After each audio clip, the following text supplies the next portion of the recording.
Seoul and Washington have launched 8 missiles in response to North Korea's provocation.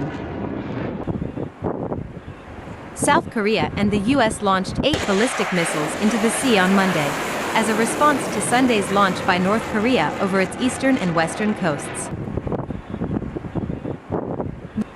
The countries launched 8 Army tactical missile system projectiles, 1 American and 7 Korean, into the eastern waters of South Korea, according to Seoul's Joint Chiefs of Staff and U.S. Forces Korea.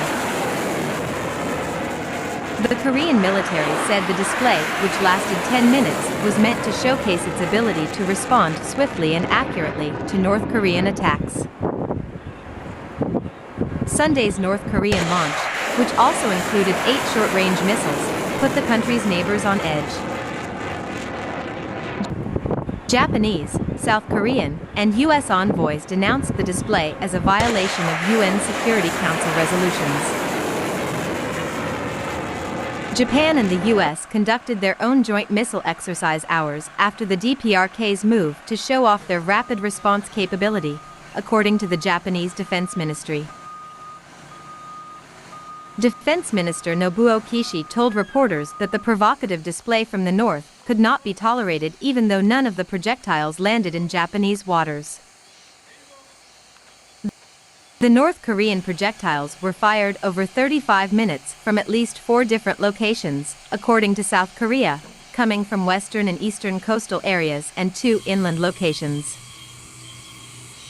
It appeared to be a single-day record for ballistic launches for the DPRK, they said.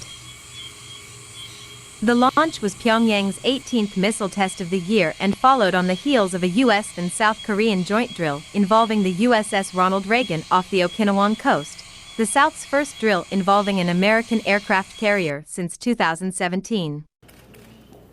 Newly elected South Korean President Yoon Suk-yeol and U.S. President Joe Biden have agreed to increase joint military exercises in a message of deterrence to the North.